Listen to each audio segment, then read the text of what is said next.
Hello bakunzi bashani yacu ya YouTube turonge kandi kubaramutsa amahoro y'Imana abane namwe mu byo murimo byose ubuntu bw'Imana bashikeko.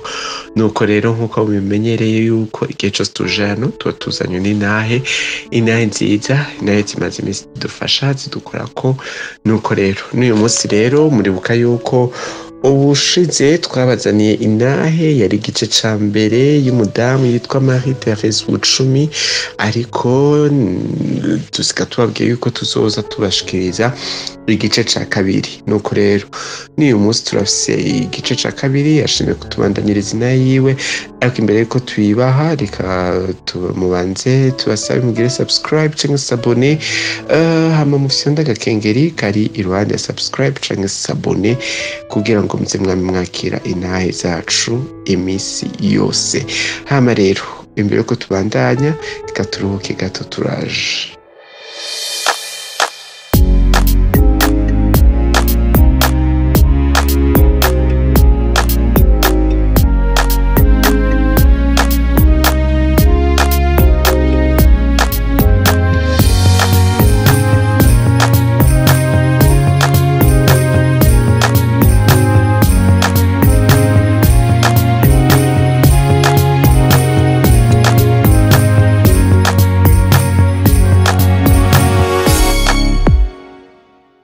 Ego nkuko rero naremeje kubabwira yuko abakurikiranye igice ca mbere c'intahe ya Marie Thérèse Bucumi, n'uyu munsi kandi yashimye kubandanya igice ca kabiri. Imbere yuko rero tubandanya reka ndakwibutse nawe ko kandi ushobora kutwandikira kuri inayezayesu@gmail kugira ngo uzodushingire intahe ivyo Yesu yagukoreye. Rero reka tumuhe kaze tarandiriye twumve ivyo Imana yamukoreye. Kaze.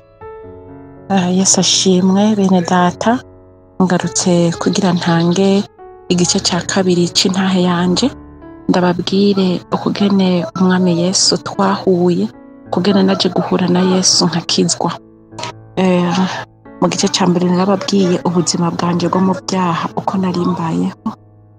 Muri ubwo buzima rero nahavuye mbura umuvukanyi mutoyi wanje, nkuko nababwiye nari umwana w'imfura, hagiye gupfa umwana wa gatanu wo muri bene wacu, arapfa apfana n'umwana yagomba yarageze kwibarukwa, tugira antrema y'umuvyeyi n'umubebe, ariko urupfu rwiwe rurutangaje rutumvikana.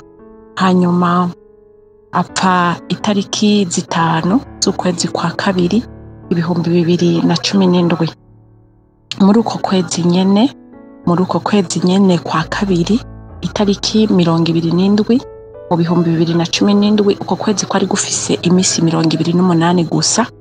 Itariki 27 z'ukwezi kwa kabiri nyene uko twabuzemwo mwene wacu, ubwo nyene twari tukiri mu kiriyo nyene. Urabona ari umuntu aheruka kubura umuntu ko bitaba bimeze neza.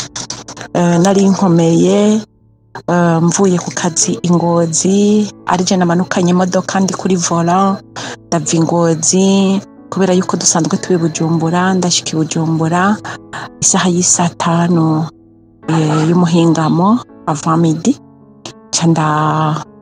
Ndavuga nti uno munsi bisaba nduhuke kugira ngo nzoje ku kazi nguwe neza ku munsi wa kabiri. Aho namanuka hari kuwa mbere iyo tariki 27. Hanyuma ndaja mu gitanda ndaryama ndaruhuka, sinasuye gusohoka. Niwo munsi narindaye ntanyoye inzoga, kuko mu buzima busanzwe naranywa inzoga misi yose, naho ntoba ntaborerwa mugo buri munsi naranywa inzoga, ariko uwo munsi sinanyoye inzoga, nashaka kuruhuka. Niho nagenda kuryama ndaruhuka, uwo après-midi yose ndayimara mu gitanda, urira ndabandanya ndaryama, sinasohoka. Nari numva nkeneye kuruhuka ku buryo kwa kabiri nzoja ku kazi naruhutse. Nuko niho rero muri iryo joro nasinzira. Hanyuma hageze mu ijoro mera nk'urose, mbona mu cumba ndimwo aho ndyamye haje umuntu avuye muri dushe.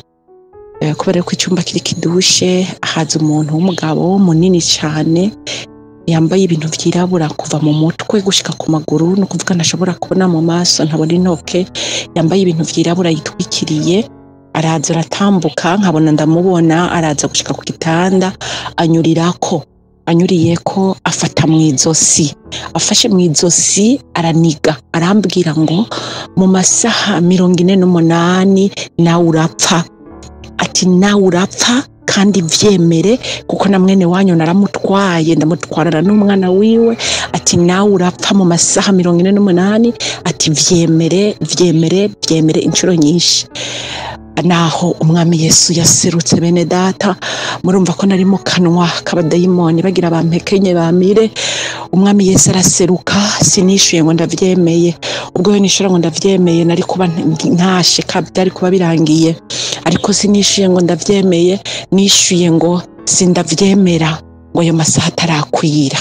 Sinarinze umwami Yesu ngo mvuge ngo umwami Yesu ntabara, ariko Yesu urumva yaranyishuriye, nishura ngo sindavyemeye, kice kirandekura. Murumva ko nari naryamye nkomeye, namye kurivura kuva Ingozi gushika Bujumbura, nta mutwe naniha nta na kimwe, nta musonga nta bubabare, nari imeze neza, nta nzoga nari nanyoye, nari imeze neza nkomeye. Ariko kimaze kumva ko niho nakanura, nuguruye amaso, sanga ico nshoboye muri uwo mwanya no kugurura amaso gusa, singishobora kuvyuka, singishobora gukoma induru, singishobora kuvuga, singishobora kururuka ku gitanda. Mu yandi majambo cari cyamaze kunyica, hari hasigaye ko ncikana. Sanga rero muri uko kuntu nabaye ntaco ngishoboye, ntibigikunda ko nikura ku gitanda, ntibigikunda ko mpamagara bari mu nzu, sanga by'ukuri napfuye, hari hasigaye impwemu gusa. Niho rero naca ntora telefone, murabona iyo umuntu akiri mu byaha, telefone asinzira yari karavugira ko kuri WhatsApp, ntora telefone mbwira umuntu wa nyuma twariko turavugana kuri WhatsApp nkiryama, ntihari ikintu canize cambwiye ko nza gupfa mu masaha 48, none naremvye ngira mpfe mu ntabare. Iyo audio niyo narungitse, hanyuma sinasubiriye kugira ubwenge, sinase kumenya hondi, nagiye gusubira kugira ubwenge, sanga abantu baje basanze mu cyumba, bagerageje ukugene banshikira, hanyuma bankuraho n'amarira menshi, baravuga ati nawe arapfuye ko na mwene wabaheruka gupfa. Baranterura, bantwara mu modoka yabo kugira banjane kwa muganga. Yesu arangenderera, abo bantu ndababwira nti ntimunjane kwa muganga, nimunjane ku mukozi w'Imana kuko ngomba gupfa. Aca bantwara ahantu ku mupasiteri ngo asanzwe asengera abandi bantu bari basanzwe bazi. Ngize ndahashika bene data, sanga umukozi w'Imana banjanye ko yagiye gufata indege kuri aeroport, madamu wiwe yamuherekeje, mu rugo rwabo hasigaye umukozi. Uwo mukozi yarazi Imana kuko niwe ubutabazi bwanje bwaciyemwo, agira ubwoba abonye uko nari imeze, kuko abambonye mu ico gihe bavuga yuko nari mfise amosozi asa na sanagri, no kuvuga amosozi acanze n'ibindi bintu umenga na maraso, kuko jewe nari numva umutwe wanje umenga hariho umuntu awukubita kumupanga, umupanga ukaza ndawumva ukabanza gukubita kwibati nkaho nyamuntu yoba ahagaze ku mabati hejuru y'inzu, umupanga ugacumana ukugakubita ku mutwe wanje, ngaca mbona n'amaraso arataritse, kandi ari ivyo numva atari ivyo ndiko ndabonesha amaso. Abambona n'amaso rero ngo babona amosozi yanje ari ibintu vy'amaraso, bakabona mu maso nabaye nk'inyama, n'isukundi kuntu n'umuntu nyene agomba ashikana. Umukozi w'uwo mupasiteri abonye ukugenesa, kuko naguma nihamvuga nti Yesu ntabara, Yesu ntabara, Yesu ntabara. Mw'uwo mwanya yari yamaze kungenderera, ngira umutima wo guhamagara Yesu, ndavuga ngo Yesu ntabara. Incuro zose nashobojwe, nta kindi nashobora kuvuga, nta yandi majambo navuze uretse iyo navuze ngo ni muntu ari ku mukozi w'Imana ngomba gupfa.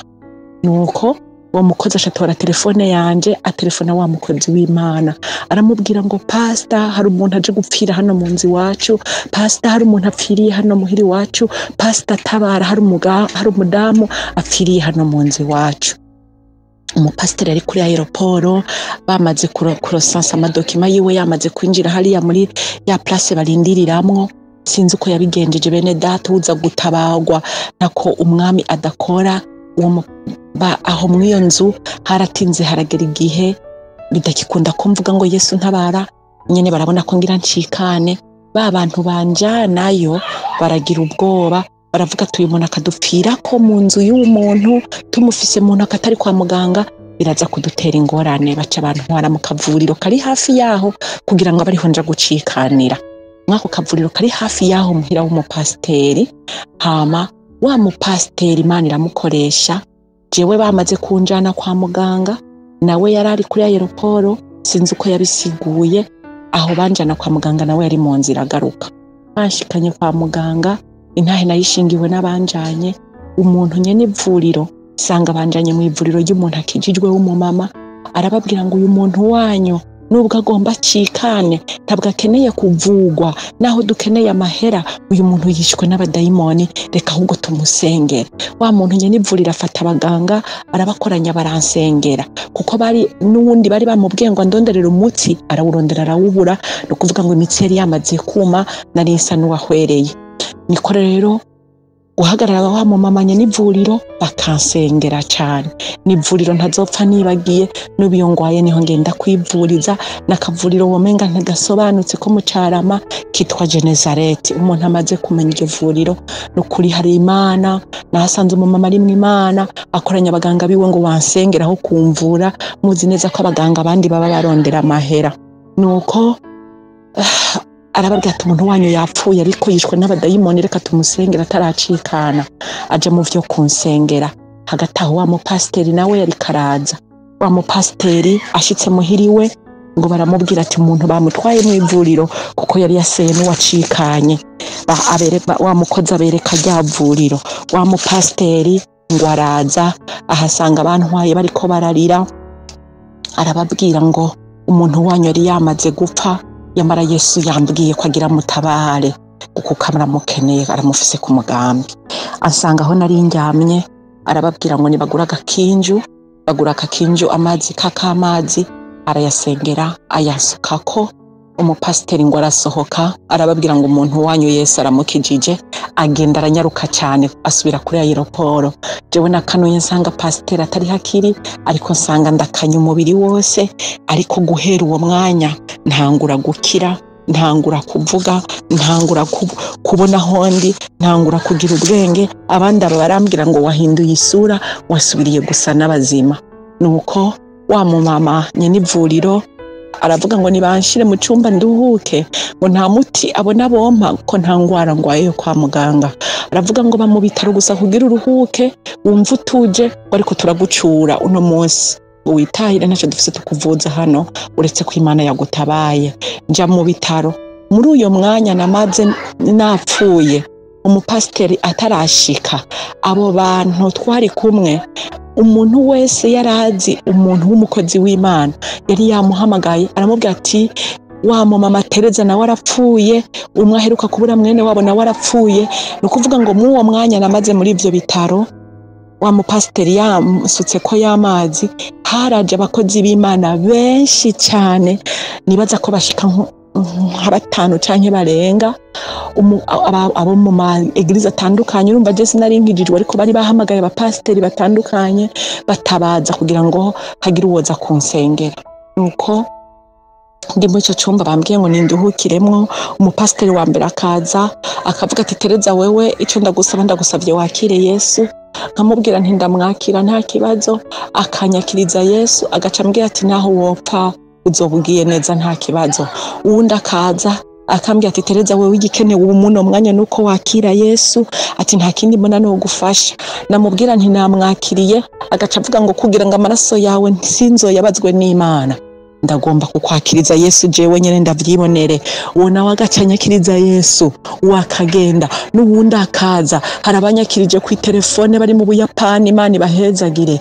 Ndakira Yesu incuro nyinshi cyane kuri uwo munsi, kubera yuko umuntu wese yaza akambona yabona ndi wapfuye ntakishobora gusubira kubaho. Haleluya, Imana yarantabaye.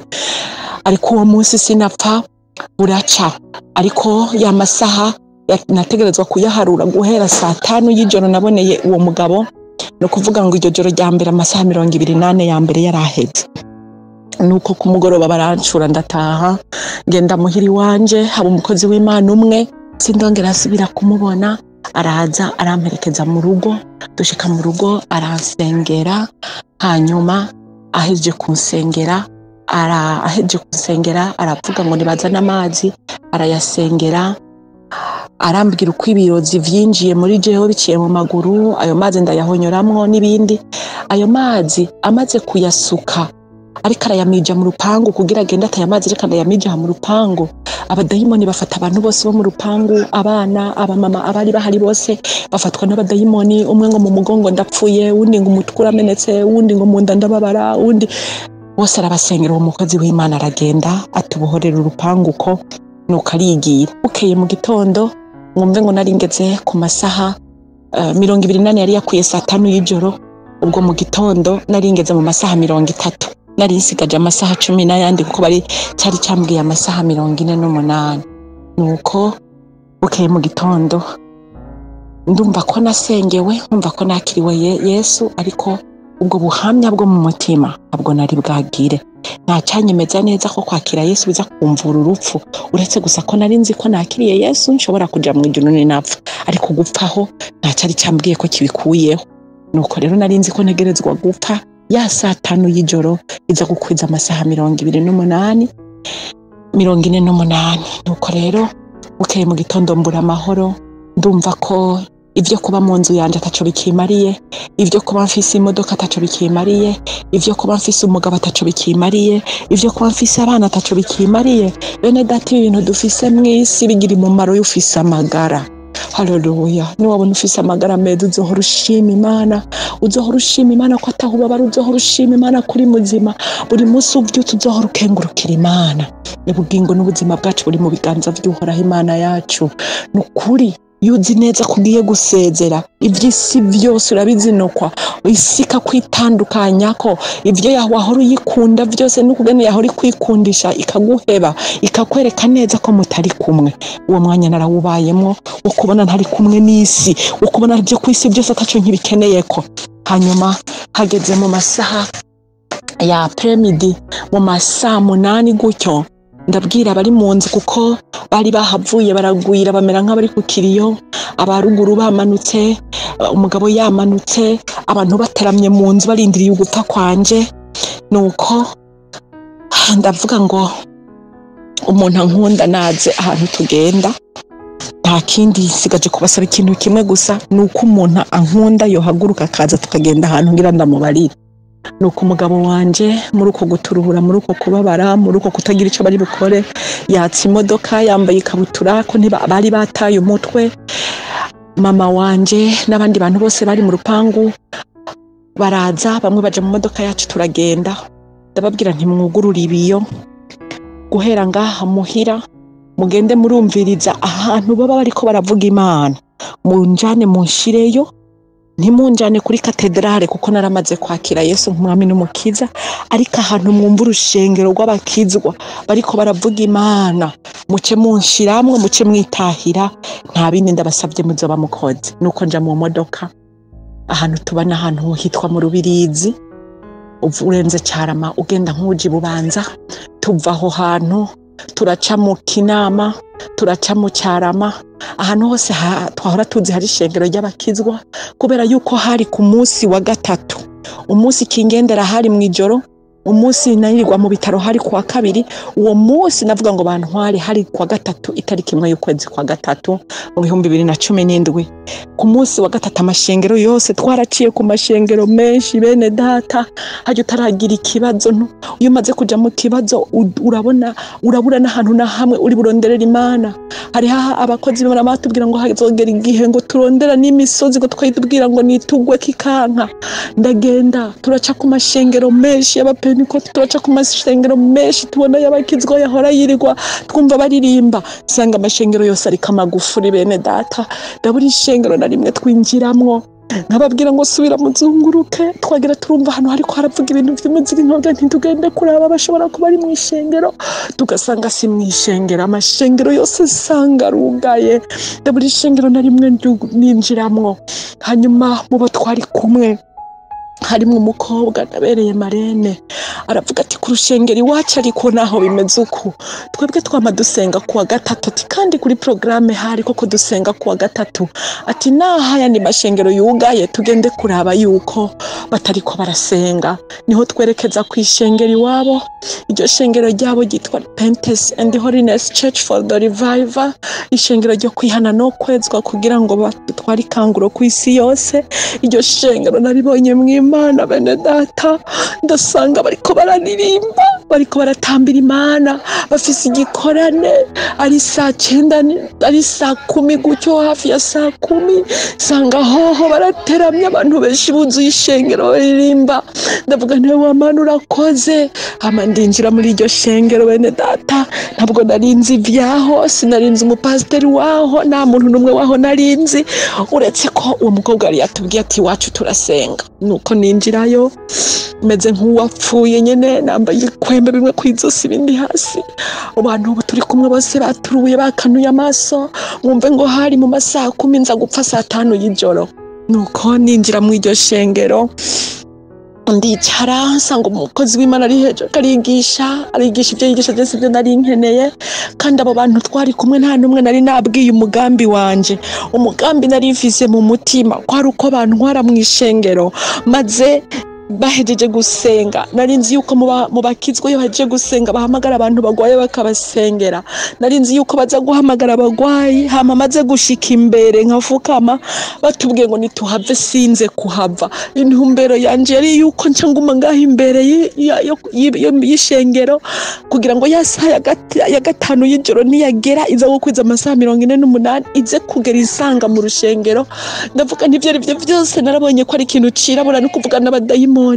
ninze kuraba yuko abadayimoni bansanga mu rushengero bakanyiciraho nuko ndagenda mu iryo shengero barigisha barateba barageza saa 9:30 umukozi w'Imana ararangiza kwigisha ndi mu rusengero nguma mpungurura amosozi kwa kundi nababwira numva umupanga ku mutwe umugabo wanje nitwavugana nta muntu numwe nari nshaka kuvugisha narumva neza ko ndi mu minota yanje ya nyuma nuko barasenga umukozi w'Imana arangije ahamagara abantu bo gusengerwa niyahamagara abagwayi ahamagara abakira Yesu nk'umwami n'umukiza nanje muravyumva ko naraye ndamwakiriye inshuro nyinshi cyane si ibyo nari nkeneye ubwo sinagiye imbere mbonye bigenze uko umukozi w'Imana aheje gusengera abakira Yesu arava kuri podium arasezera ishengero aramanuka arasohoka cyenda kwega umugabo wanje aho twari twicaye inyuma kure cyane ndamubwira nti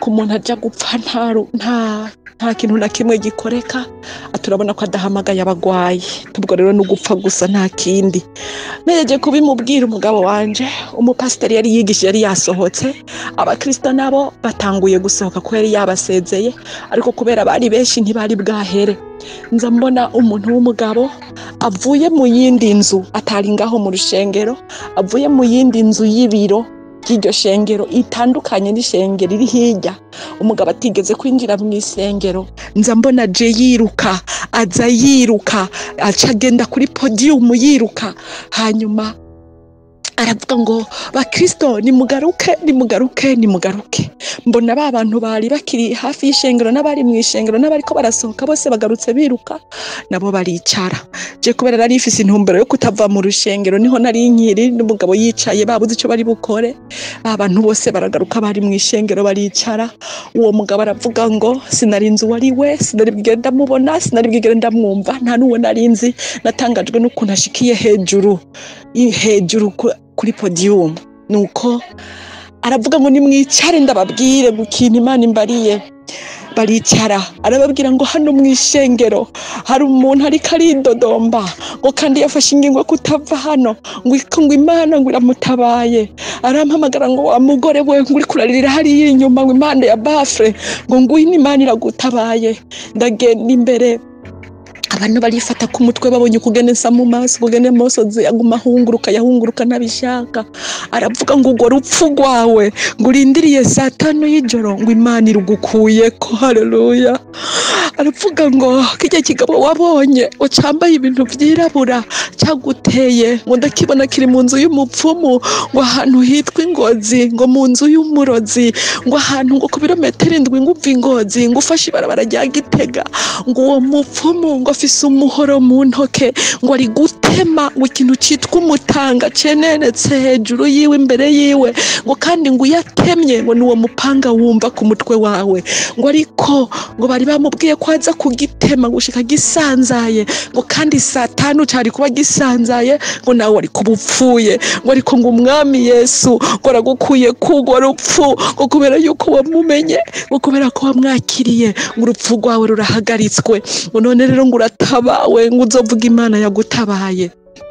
Nuko bene data umwami Yesu yantabaye aho narinzi ko butazokongera guca ku buzima bwanje nibona bwakeye burongera buraca gushikana uno munsi bene data. Nuko rero mwugo rushengero uwo mpasiteri acarambwira ngo taha ngo wakize ngo ntuza gupfa. Ndamubwira ntizishobora gutaha pastor ni kubera kiraza kuntora saa 5 y'ijoro.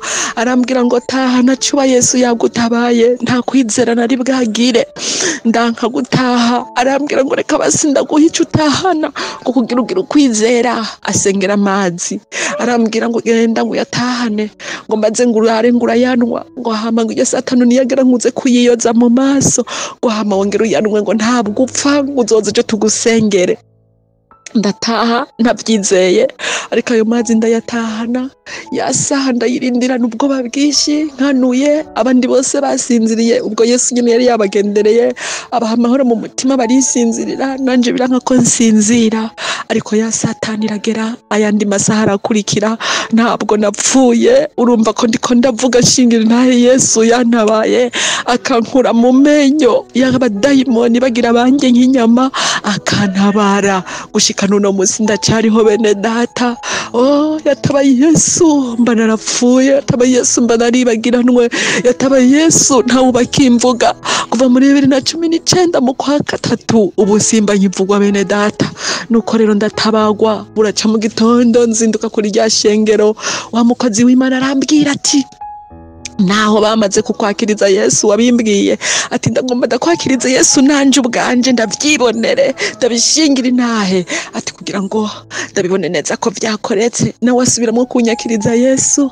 Guhera uwo munsi babandanya kunsengera bahora basengera amazi bayampa ndayatahana ndayanwa ndabaho ndakira ndabaho ndongera ndabaho gushika nuno munsi Yesu ankura mu menyo y'abadayimoni nkuko mwene data uze gusoma Zaburi 124 kuva ku murongo wa 6 gushika ku murongo w'8.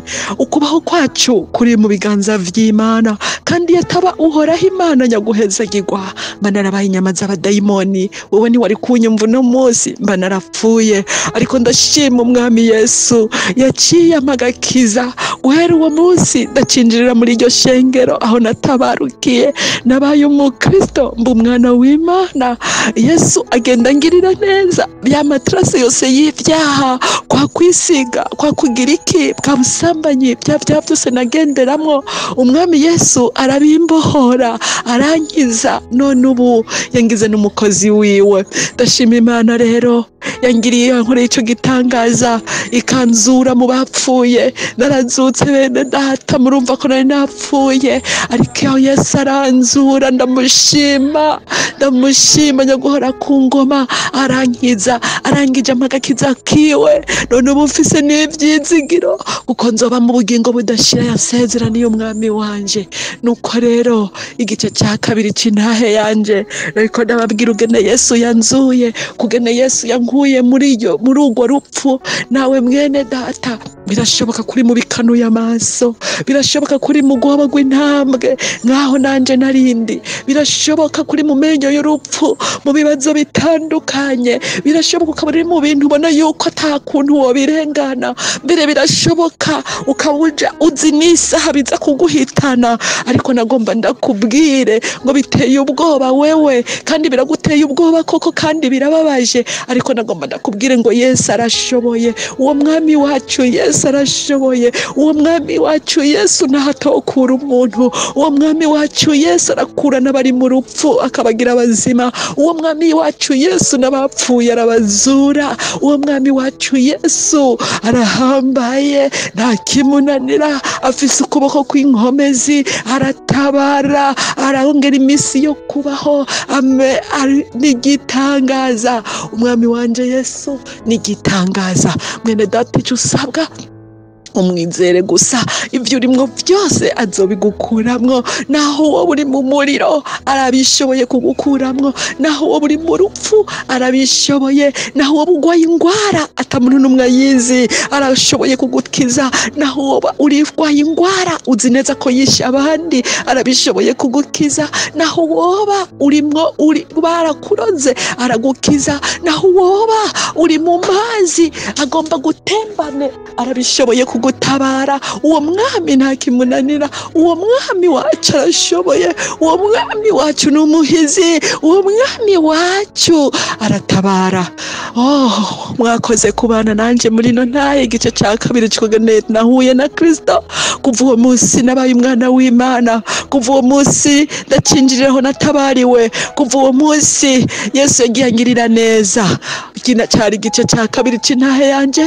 Mwene data wanyumvirije, ibyo urimwo byose wumve ngo Yesu arabishoboye. Nta kintu gihari Yesu adashobora kugutabaramwo. Naho nzoba ari imbeya z'umuriro, Yesu yaravuze ngo ntizizoduturira. Aho uri hose mwene data wumve kurema, wumve ko umwami Yesu abishoboye, ubijyana imbere ya Yesu agutabare. Uwo mwami yankuye muri urwo rupfu aracyakora. Uwo mwami yankuye aho hantu aracyatabara. Uwo mwami yankuye muri ibyo byago aracyakora, kandi n'ubu aracyagutegeye ibiganza. Niwe yavuze ngo barushe n'abaremerewe ngo bamujye, ngo bagendiwe, ngo baruhure. Nanje urumva ko nahungiye mu ishengero akantabara. Nanje urumva ko yamagurukirije abaza kuntabara, agahagurutsa abakozi biwe, agahagurutsa uvuye kuri aeroporo akanjana mu ngoro ashaka ko nzoza ndinjiriramwo, akantabarirayo ishengero rikoranye. Ndamushima uwo mwami, ndamushima ko nkiriho nkivuga izina ryiwe,